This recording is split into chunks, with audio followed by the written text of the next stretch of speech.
وقال تعالى قل إن كنتم تحبون الله فاتبعوني يحببكم الله ويغفر لكم ذنوبكم والله غفور رحيم. وعن أنس رضي الله تعالى عنه أنه قال رسول الله صلى الله عليه وسلم لا يؤمن أحدكم حتى أكون أحب إليه من والده وولده والناس أجمعين. কে দিল রে মাথার উপর সপ্ত আসমান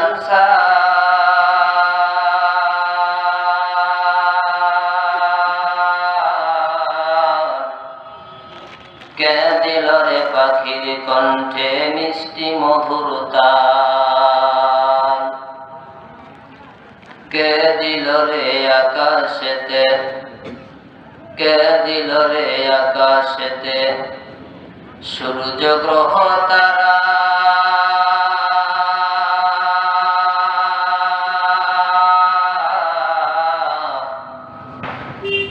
কে দিল রে জমিনেতে সোনার ফসল ভরা, কে দিল রে মাথার উপর এত সুন্দর তারা,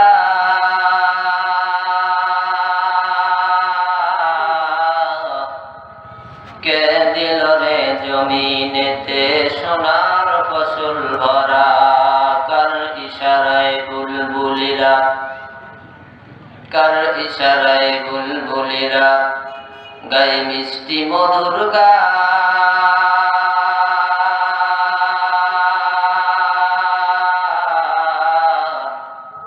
কার ইশারায় বুলবুলিরা গায়ে মিষ্টি মধুর গান।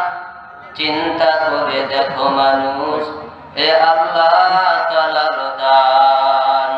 লা ইলাহা ইল্লাল্লাহ, লা ইলাহা, জোরে জোরে কলমা পড়ুন, লা ইলাহা ইল্লাল্লাহ, লা ইলাহা। ছাই হই ইবলিস কা জালি,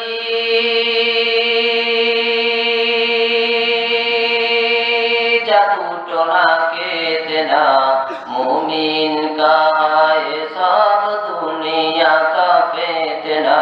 गर तू कर ले बिंकार सच्चा मोमिन हो वफादार, तेरा विस रहेगा अल्लाह मददगार। ला इलाहा इल्लल्लाह,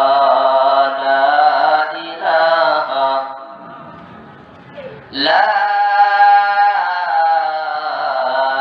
إله إلا الله محمد رسول الله। সকলেই দরুদ পড়ি সাল্লাল্লাহু আলাইহি ওয়াসাল্লাম। আলহামদুলিল্লাহ, সমস্ত প্রশংসা তারিফ সে আল্লাহ পাকের দরবারে যে আল্লাহ তাআলা রব্বুল আলামিন রাতুগ্রাম সরকারি প্রাথমিক বিদ্যালয় মাঠ প্রাঙ্গণে ঐতিহাসিক তাফসীরুল কোরআন মাহফিলের মধ্যে আমাকে এবং আপনাকে আসার এবং বসার তৌফিক দান করেছেন। এজন্য অন্তরের অন্তরস্থল থেকে শুকর জ্ঞাপন করি, সকলেই পাঠ করি আলহামদুলিল্লাহ।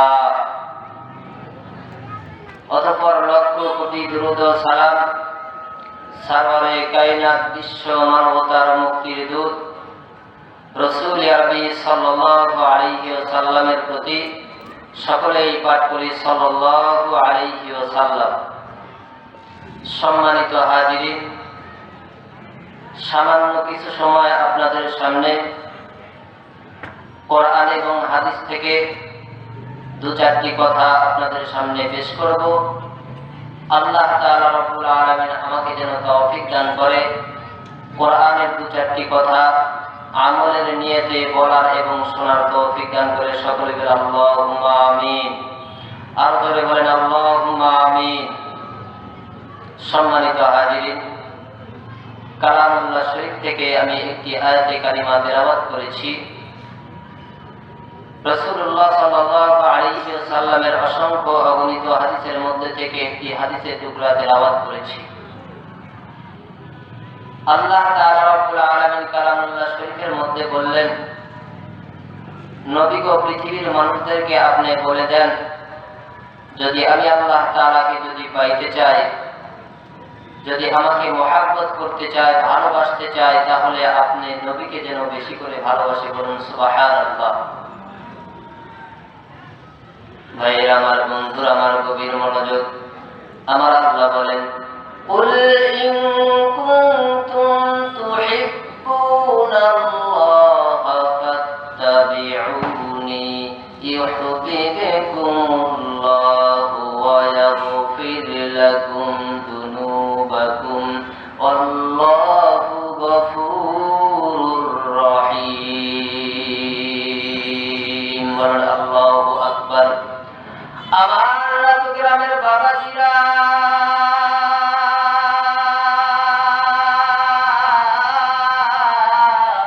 গভীর মনোযোগ সহকারে শুনবেন বাবাজিরা আমার। আল্লাহ তাআলা রব্বুল আলামিন কোরআনুল হাকিমের মধ্যে রাখতে বললেন, পৃথিবীর মানুষরা রে, যদি আমি আল্লাহ তাআলাকে ভালোবাসতে চাও, যদি মহব্বত করতে চাও, যদি আমাকে আদর করতে চাও, আমার সঙ্গে যদি ভালোবাসা করতে চাও, তাহলে আমার নবী, বিশ্ব নবী মুহাম্মদুর রাসূলুল্লাহ সাল্লাল্লাহু আলাইহি ওয়াসাল্লামকে ভালোবাসো। বলুন সুবহানাল্লাহ।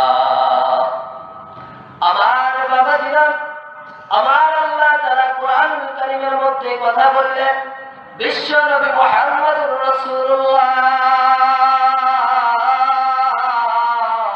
হাদিস শরীফের মধ্যে তিনি বলেন, আমার উম্মতেরা, আমার উম্মতেরা রে, तमाम পৃথিবীর মানুষদেরকে তোমরা জানিয়ে দাও, আমার সাহাবায়ে কেরাম ও আমার সোনালী যুগের ছাত্ররা, যদি আল্লাহকে কোনো ব্যক্তি যদি পাইতে চায়, মহব্বত করতে চায়, আমাকে যেন তারা ভালোবাসে। আল্লাহর নবীর সাহাবীরা ডাকতে বলতেছি, ইয়া রাসূলুল্লাহ, ইয়া হাবিবাল্লাহ, নবী গো, পৃথিবীর মানুষগুলো তো আপনাকে পাবে না, শেষের উম্মতগুলো তো আপনাকে পাবে না, কেমন করে ভালোবাসবেন?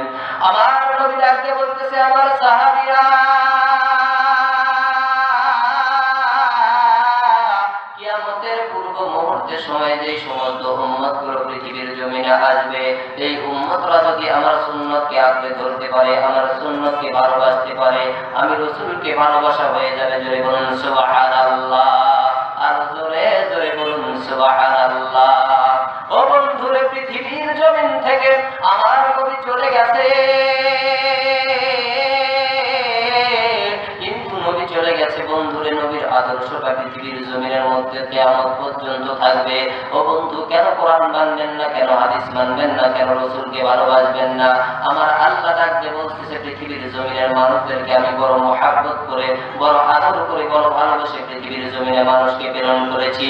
এই মানুষগুলো সারাদিন গুনাহের মধ্যে মগ্ন হয়ে থাকে, ফজরের নামাজ আদায় করে নাই, আমি আল্লাহ তাআলা রব্বুল আলামিন তাদের জন্য তাদের গুনার খাতার মধ্যে গুনাহ লিখতে দেই না। যোহরের নামাজ আদায় করে নাই, তবুও গুনাহ লিখতে দেই না। আসর মাগরিব আদায় করে নাই, তবুও লিখতে দেই না। ফেরেশতাদেরকে ডেকে ডেকে বলে, ফেরেশতার দল, আমার বান্দা সারাদিন গুনার মধ্যে লিপ্ত ছিল, দেখো ইশার নামাজের সময় আমার বান্দা ইশারে হাজির হয় নাকি? বলুন সুবহানাল্লাহ। আমার বাবাজিরা, সামান্য সময়ের মধ্যে একটা উদাহরণ বলব, আল্লাহ রাব্বুল আলামিন কত রকম আমাদেরকে ভালোবাসেন আর মহব্বত করেন। আল্লাহ তাআলা রব্বুল আলামিন যুগে যুগে নবী পয়গম্বরদেরকে প্রেরণ করেছিলেন। এই নবীরা আল্লাহ তাআলা রব্বুল আলামিনের দিকে মানুষদেরকে আহ্বান করত। এই মানুষগুলো যখন আল্লাহ তাআলাকে যারা মেনে নিত তাদের জন্য জান্নাত বাজেট হয়ে যেত, আর যারা মানত না তাদের জন্য জাহান্নাম।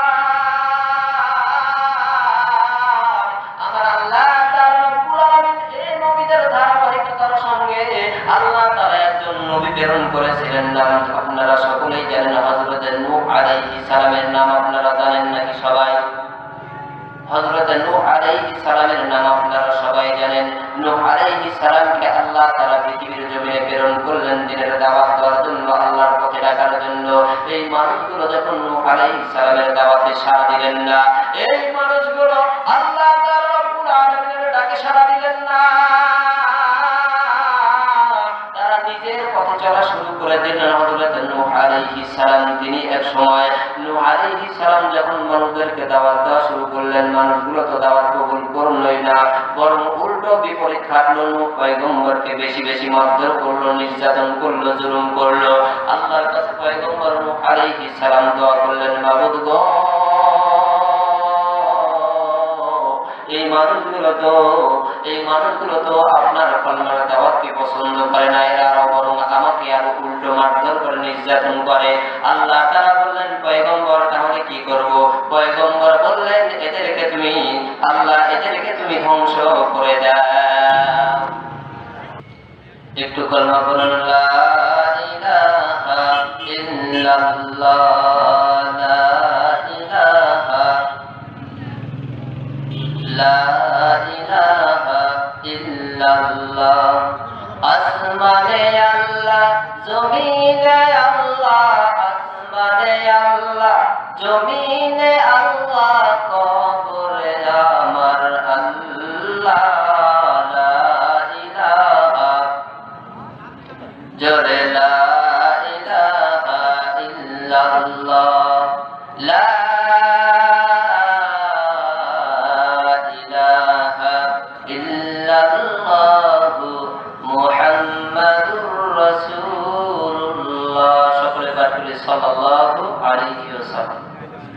সম্মানিত হাজিরিন, আমি যে কথাটা আপনাদেরকে বলতেছিলাম, আল্লাহ তাআলা রব্বুল আলামিন পৃথিবীর জমিনে আমাদেরকে প্রেরণ করেছেন, কতটুকু মুহাব্বত আর ভালোবাসা আমাদের উপর আল্লাহ তাআলার আছে এই কথা বোঝানোর জন্য।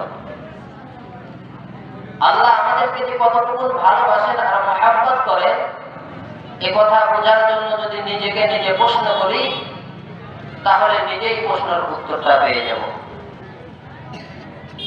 গভীর মনোযোগ সহকারে শুনবেন আমার ভাইরা, আমার বন্ধুরা, আমার গ্রামের বাবাজিরা, আমার আল্লাহ রাব্বুল আলামিন পৃথিবীর জমিনের মধ্যে আমাকে আপনাকে প্রেরণ করলেন। 3.5 হাত পথের মধ্যে এতগুলো নিয়ামত দান করেছেন। আল্লাহ তাআলা ডাকতে বলে, বান্দারে তোকে পৃথিবীর জমিনে প্রেরণ করার পরে আমি আল্লাহ তাআলা তোমাকে কত নিয়ামত দান করেছি। ওই যে সূর্য তোমার মাথার উপরে দেখতে পাও, ওই সূর্যের কোনোদিন টাকা পয়সা ট্যাক্স দাও না, ততপরে আমি আল্লাহ তাআলা রব্বুল আলামিন তোমার মাথার উপর সুন্দর করে আলো দেই, পৃথিবীটা সুন্দর করে আলোকময় করে রাখি। ওই যে আসমান থেকে যে বৃষ্টি বর্ষণ হয়, কোনোদিন কোনো টাকা পয়সা দেও না, তবুও আমি আল্লাহ তাআলা তোমাদেরকে বৃষ্টি বর্ষণ করি। আবার তোমাদের দেহের মধ্যে চলাফেরার জন্য একটু যদি অসুস্থ হয়ে যাও, মেডিকেলের বারান্দায় যাইয়া, মেডিকেলের মধ্যে যাইয়া গভীর মনোযোগ সহকারে শুনবেন মুরব্বী বাবাজিরা আমার, কেন কোরআন মানবো না, কেন হাদিস মানবো না, রাসূলের আদর্শ নিয়ে কবরে যাওয়ার চেষ্টা করবো না? গভীর মনোযোগ সহকারে শুনেন, আল্লাহ তাআলা কতগুলো নিয়ামত দান করেছেন। সামান্য একটু অক্সিজেনের জন্য আমার আপনার যদি হাসপাতালের দিকে যাইতে হয়, একটু নিঃশ্বাসের যদি সমস্যা হয়ে যায়, যদি অক্সিজেন যদি আমার আপনার মধ্যে যদি চলাচল সমস্যা হয়ে যায়, এই অক্সিজেনের জন্য হাসপাতালের বারান্দায় আমাকে আপনাকে দৌড়াইতে হয়। 1 ঘন্টা বাঁচার জন্য 50 থেকে 70,000 টাকা, 30 থেকে 50,000 টাকা ব্যয় হয়ে যায়। তবু আমার পাশে আমার মা বাবা থাকে, আমার আত্মীয় স্বজন থাকে, পাড়া প্রতিবেশী, বন্ধু বান্ধব সবাই থাকে। এরপরে পৃথিবীর জমিনে বাঁচার জন্য সামান্য ডাক্তারের কাছে যাইয়া আমাকে 50,000 টাকা ব্যয় করতে হয় একটা ঘটনার জন্য। আমার আল্লাহ রাব্বুল আলামিন ডেকে বলে, বান্দা তুমি কেন বুঝো না? হাসপাতালের বারান্দায় যখন তুমি গেলে, হাসপাতালের বেডরুমে তুমি যখন গেলে, ওই হাসপাতালের ডাক্তার তোমাকে দেখাশোনা করলো, তোমার মা বাবা তোমাকে দেখাশোনা করলো রে বান্দা। কিন্তু আমি আল্লাহ তাআলা রাব্বুল আলামিন যখন তোমাকে রাত্রিতে ঘুম দেই, ওই সময় তোমার স্ত্রী তোমার পাশে থেকে অচেতন হয়ে যায়, তোমার ছেলে সন্তানগুলো অচেতন হয়ে যায় রে বান্দা। তবুও কি তোমার হুঁশ ফেরে না? ও বান্দা, যদি একটা সেকেন্ডের জন্য তোমার নিঃশ্বাস যদি এমন থেকে অমর হয়ে যায়, পৃথিবীর জমিনে পরের দিন আর সকাল দেখতে পারবা না, পৃথিবীর জমিন তোমার কাছ থেকে বিদায় নিয়ে চলে যাবে বান্দা। তবু আমি আল্লাহ তাআলা ফেরেশতাদেরকে ওরকম সময় ডেকে ডেকে বলি, ও আমার ফেরেশতারা, আমার বান্দা ঘুমিয়েছে, তার স্ত্রী পাশে ঘুমিয়ে গেছে, তার দিকে খেয়াল করতেছে না, নজর করতেছে না, তার মা বাবাও তো ঘুমের মধ্যে চলে গেছে, ছেলে সন্তান ঘুমের মধ্যে চলে গেছে, তবুও তার নাকের মধ্যে যে অক্সিজেনটা বের হচ্ছে এবং ভিতরে ঢুকতেছে, এই অক্সিজেনের মধ্যে যেন কিঞ্চিত পরিমাণ যেন সমস্যা না হয়। ফেরেশতারা ডেকে ডেকে বলে, মাবুদ গো, এই বান্দা গুনাহের কাজের মধ্যে লিপ্ত থাকে, এ বান্দা মৃত্যুবরণ করলে কি হবে মাবুদ? আল্লাহ ডেকে ডেকে বলে, আমার ফেরেশতার দল, এই বান্দা সারা জীবন যদি গুনাহের কাজ করে, শেষের সময় যদি মৃত্যুবরণ করার আগ মুহূর্ত পর্যন্ত যদি আমি আল্লাহর কদমে যদি একটা সিজদা করে দেয়, আমি আল্লাহ তাআলা রব্বুল আলামিন তার যাবতীয় গুনাহ খাতাগুলো মাফ করে দেই। বলুন সুবহানাল্লাহ। এত ভালোবাসেন আর মহব্বত করেন আমাদেরকে। বলতেছিলাম বাজারে আমার আল্লাহ রাব্বুল আলামিন পয়গম্বর নূহ আলাইহিস সালামকে বললেন, পয়গম্বর, ও পয়গম্বর, তুমি আমার কলেমার দাওয়াত দেওয়া শুরু করে দাও, দ্বীনের দাওয়াত দেওয়া শুরু করে দাও। নূহ আলাইহিস সালাম আল্লাহর হুকুমে দাওয়াতের কাজ শুরু করে দিলেন, কিন্তু কাফের মুশরিকরা বিপরীতটা করলেন। পয়গম্বর নূহ আলাইহিস সালামের দাওয়াত গ্রহণ করলেন না, কবুল করলেন না, বিপরীত আবার পয়গম্বর নূহ আলাইহিস সালামকে মারধর করলেন, নির্যাতন করলেন, জুলুম করলেন। পয়গম্বর নূহ আলাইহিস সালাম আর সহ্য করতে পারে না, মাবুদের দরবারে হাত তুলে বলে, মাবুদ গো, এদের জন্য আমি ভালো কথা বলি, কিন্তু এরা ভালো কথা মানে না, এরা তো আমাকে আর উল্টো মারধর করে, মাওলা গো, এদেরকে তুমি ধ্বংস করে দাও। আল্লাহর দরবারে তিন ব্যক্তির দোয়া সঙ্গে সঙ্গে কবুল হয়ে যায়। এক নম্বর নবী রাসূলদের দোয়া করতে দেরি হয়, কবুল হইতে দেরি হয় না। দ্বিতীয় নম্বরে মুসাফিরের দোয়া আল্লাহর দরবারে করতে দেরি হইতে পারে কিন্তু কবুল হইতে দেরি হয় না। তৃতীয় নম্বরে মজলুম ব্যক্তির দোয়া, জুলুমের শিকার যে ব্যক্তি হয়েছে, এই ব্যক্তি হাত তুলে দোয়া করলে আল্লাহর দরবারে কবুল হয়ে যায়। পয়গম্বর নূহ আলাইহিস সালাম আল্লাহর দরবারে দোয়া করে দিলেন, মাবুদ গো, এদেরকে তুমি ধ্বংস করে দাও। আল্লাহ তাআলা পয়গম্বর নূহ আলাইহিস সালামকে কিস্তির মধ্যে চড়ার হুকুম দিলেন। সংক্ষেপে কথাটা বলি, কিস্তির মধ্যে উঠলেন।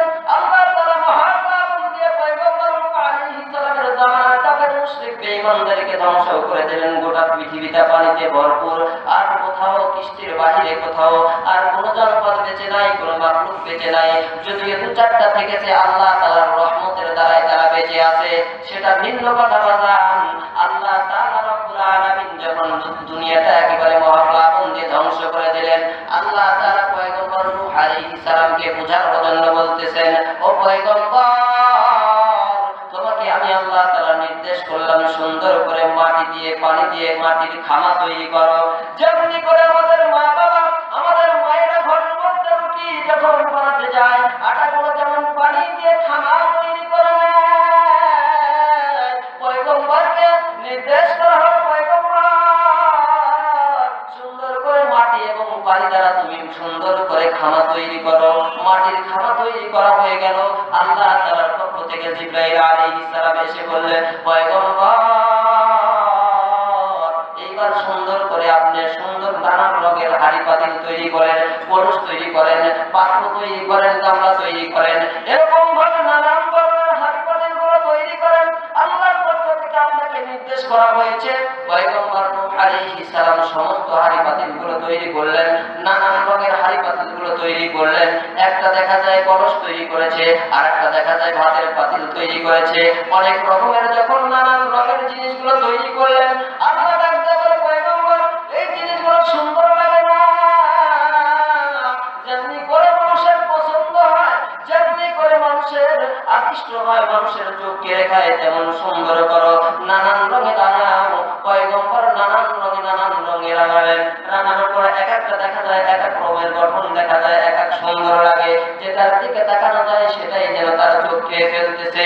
মানুষগুলো যখন নানান রঙের জিনিসগুলো যখন পছন্দ হয়, এরকম সময় আল্লাহ তাআলা রব্বুল আলামিনের পক্ষ থেকে একটা লাঠি পাঠিয়ে দিলেন জিবরাইল আলাইহিস সালামের মাধ্যমে।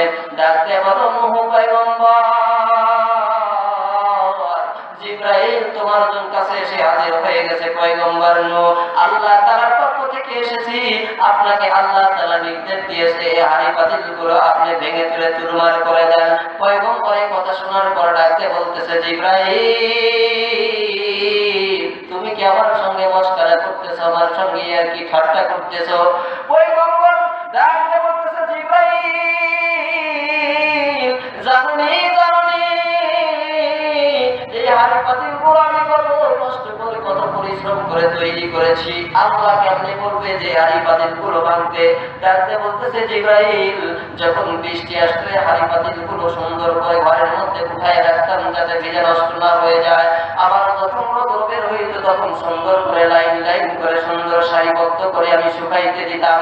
এরকম করে সুন্দর করে মহাব্বত করে জিনিসপাতিগুলো জোরে জোরে নাড়াচাড়া করি না, যাতে করে নাড়াচাড়া করার দ্বারা জিনিসপাতিগুলো ভেঙে যাবে। আমি পাত্রগুলো সুন্দর করে আস্তে আস্তে এগুলো দেখাশোনা করি, সুন্দর করে নানান রঙে রাঙাইছিলাম। পয়গম্বর ডাকতে বলে জিবরাইল এত মহাব্বতের জিনিস কি আল্লাহ ভাঙতে বলবে? ডাকতে বলে পয়গম্বর যদি আল্লাহ তাআলা রব্বুল আলামিন যদি অর্ডার না দেয় তাহলে আমি কেমনে বলবো? আল্লাহ তাআলা অর্ডার দিতে বিদায় আমি আল্লাহ তাআলা রব্বুল আলামিনের পক্ষ থেকে এসেছি। জোরে বলুন সুবহানাল্লাহ। পয়গম্বর নূহ আলাইহিস সালামকে লাঠি দেওয়া হলো। পয়গম্বর নূহ আলাইহিস সালাম একটা একটা করে পাড়ি দেয় আর কান্না করে শিশু সন্তানের মতো। বন্ধুরে যখন আমরা ছোট্ট ছিলাম সুন্দর করে মাটি দিয়ে ঘর তৈরি করতাম, কলা পাতা দিয়ে ঘর তৈরি করতাম। আমাদের বড় ভাইরা যখন ভেঙে দিয়ে চলে যাইতো, লাঠি মেরে চলে যাইতো, আমরা কান্না করতাম, মায়ের দরবারে চলে যেতাম। পয়গম্বর নূহ আলাইহিস সালাম তেমনি করে একটা একটা করে নিজে নিজেই হাত দিয়ে লাঠি দিয়ে যখন মারপিট করে সকল কলসগুলো হাড়িগুলো যখন ভেঙে চলে তছনছ করে ফেলে, আর তার অশ্রু চোখ দিয়ে যেন অশ্রু বেয়ে বেয়ে টপ টপ করে মাটিতে পড়তেছে, বুকটা ভেসে যায়। পয়গম্বর ডাকতে বলে মাবুদ গো কেন তুমি বানাইতে বললা, আবার কেনই তুমি ভাঙতে বললা? আল্লাহ ডাকতে বলে পয়গম্বর তোমার কি মনের মধ্যে কষ্ট লেগেছে? তোমার কিসের জন্য এত কষ্ট লাগে? আল্লাহকে ডাকতে বলে মাবুদ গো এই জিনিসগুলো এত কষ্ট করে বানাইলাম, যখন তুমি রোদ দাও তখন আমি এই জিনিসগুলো সুন্দর করে শুকাইতে যাই, আবার যখন তুমি বৃষ্টি দাও তখন এই জিনিসগুলো আবৃত করে আড়াল করে রাখি, ঘরের মধ্যে ঢুকাই। মাবুদ গো এরপরে বললে জিনিসগুলো যাতে মানুষের চোখ কেড়ে খায় এমনটি সুন্দর করতে হবে। আমি নানান রঙের এই হাড়ি পাতিলগুলো সুন্দর করে লাগাইলাম। তারপরে তুমি একটা লাঠি পাঠিয়ে দিলা জিবরাইলের মাধ্যমে। জিবরাইল আসিয়া বলতেছে এগুলো ভাঙে চলে তছনছ করে দিতে হবে।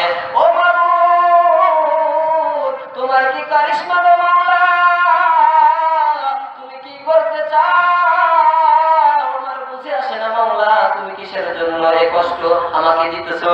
আল্লাহ ডাকতে বলে পয়গম্বর যদি তোমার সামান্য হাড়ি পাতিল তোমার নিজের হাতে তৈরি করা হাড়ি পাতিলের জন্য তোমার কলিজার মধ্যে যদি এত কষ্ট লেগে থাকে, পয়গম্বর তোমার কি মনে নাই আমার বান্দারা যখন তোমাকে জুলুম করেছিল, আমার বান্দারা গুনাহের মধ্যে লিপ্ত ছিল, আমি যে বান্দাকে নিজের হাতে তৈরি করেছে সে বান্দাকে তুমি কেন তাদেরকে ধ্বংস করতে বললা? আমি আল্লাহ তাআলা যেমনি ভাবে কষ্ট তোমাকে দিয়েছি, আমি আল্লাহ তাআলা রব্বুল আলামিন তার চেয়ে দ্বিগুণ বেশি কষ্ট আমরা অন্তরের মধ্যে পেয়েছি। সম্মানিত হাজিরিন, এত মহব্বত আর ভালোবাসেন আমাদেরকে আল্লাহ তাআলা রব্বুল আলামিন। যদি একটু যদি নিজেকে নিজে প্রশ্ন করি, আরে আমরা ধর্মের সূত্রেই মুসলমানের ঘরে জন্মগ্রহণ করেছি, আমরা যখন বুঝি নাই যে ইসলাম কি জিনিস, ঈমান কি জিনিস, সেই সময় আমরা যখন বুঝি নাই, এরকম সময় আমরা ঈমান নামক দৌলত পেয়েছি। সম্মানিত হাজিরিন, সময় শেষ, এজন্য যে যা বললাম আল্লাহ তাআলা যেন বলনেওয়ালা এবং শুননেওয়ালাকে মানার তৌফিক দেন এবং নেক আমল নিয়ে কবরে যাওয়ার তৌফিক দেন।